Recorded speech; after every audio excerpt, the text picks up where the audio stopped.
Olá, eu sou o Dr. Eduardo Takeyama, colunista do Homeopatia em Foco, do Jornal Diário Popular.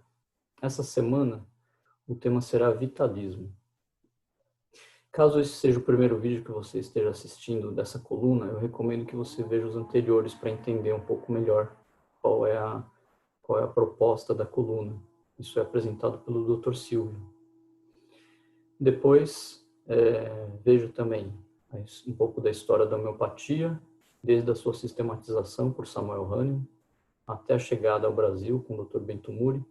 Esses dois artigos, né, quem apresenta são as doutoras Ana Amélia e Soraya.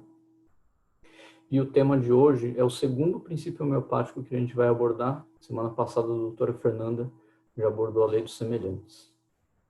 Eu vou fazer um breve histórico sobre o vitalismo, que ficará mais didático, eu acredito.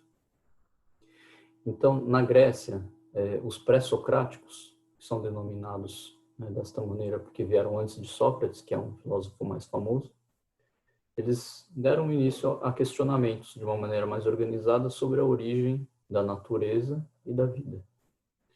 Então, sobre a origem da natureza, alguns acreditavam que o princípio que estaria presente em todas as coisas seria a água, outros o ar, outros o fogo, ou algumas substâncias um pouquinho mais abstratas, que eles denominaram áperon, ou um átomo, né, que a gente usa até hoje, e assim por diante. Mas o objetivo hoje é a gente pensar sobre a origem da vida, né? Então, vou falar sobre dois pré-socráticos. Pitágoras, o mesmo do teorema que a gente utiliza até hoje em matemática, considerava a vida como uma propriedade inseparável da matéria e, ao mesmo tempo, claro, atribuía à matéria qualidades espirituais. O Anaxágoras, ele acreditava que o poder universal que movia todas as coisas era a razão. Para Hipócrates, o pai da medicina, cujo juramento a gente utiliza até hoje, quando a gente se forma, a alma e a vida eram vistas como um só e mesmo princípio. Então, esse princípio, que seria a alma, né, validaria todas as ações dinâmicas que ocorriam no organismo a partir dela. Às vezes, a gente escuta, né, pessoas falando assim que o corpo faz a gente sofrer, que é um peso para a alma, dificulta, né? Então, já na Idade Média, Tomás de Aquino, ele falava que o corpo não é a prisão da alma. Ele não é um fardo pesado, ele dizia, que a alma é condenada a suportar, mas é, ao contrário, um providencial auxiliar indispensável. O Paracelso, também na Idade Média, sempre apresentava a defesa de um agente anterior divino, que atribuía e mantinha a vida. Já no século XVIII, um pouquinho mais para frente, né, Stahl, ele considerava que a alma seria o principal fator que obstaculizaria a desintegração do organismo, ou seja, impediria que os átomos, as moléculas voltassem, né, à natureza. No século XIX, na Faculdade de Medicina de Montpellier, na França, né, muitos médicos defendiam essas teses vitalistas e eles fizeram alguns estudos sobre algumas características, né, dos seres vivos. Por exemplo, a sensibilidade, a irritabilidade, as funções, né, as respostas aos estímulos, né, dos seres vivos. Então, terminada aí essa breve história do vitalismo, acho que eu consigo explicar um pouquinho mais fácil essa definição que eu vou ler para vocês, né, que a gente encontra nos dicionários. Então, podemos considerar vitalistas as doutrinas filosóficas que utilizam-se da noção de alma para explicar o fenômeno da vida. E também no dicionário a gente encontra a definição de alma.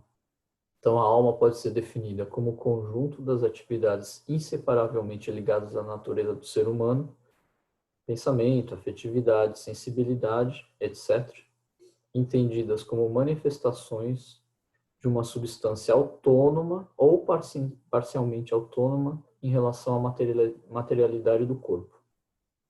Então, essas são as definições que a gente encontra para vitalismo e para alma nos dicionários. E, finalmente, aí na homeopatia, né, o vitalismo é entendido dessa maneira mesmo, né, observado, desenvolvido aí através dos tempos, desde os pré-socráticos, né, até a gente chegar no Hahnemann.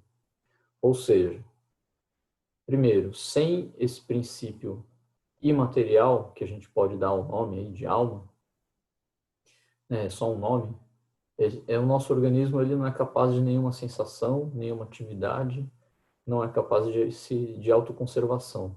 Né? Ele volta a compor a natureza, átomos, moléculas, sem esse objetivo definido, né? que é a vida. E o objetivo do tratamento homeopático é proporcionar justamente as condições para que a alma, mas é um nome, né? Lembrando que é um nome só, mas esse princípio que não é material, mantenha todas as partes do corpo em atividade harmônica. Então, as sensações, as funções, né? Tudo em harmonia. E aí eu vou usar a própria frase do Hahnemann, né? Que é a definição de cura para a gente.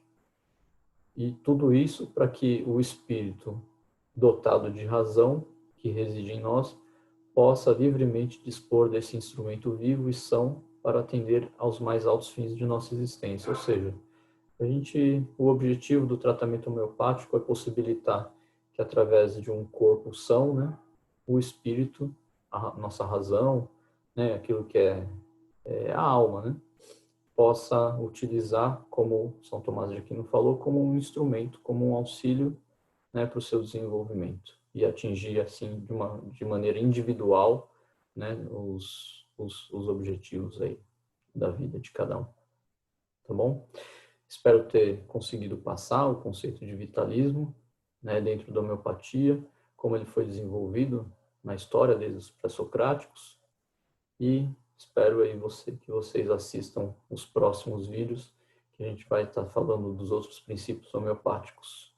Isso que caracteriza essa medicina, né? Então, além da história, é isso que a gente está querendo passar para vocês, para o conhecimento de vocês. Até a próxima semana.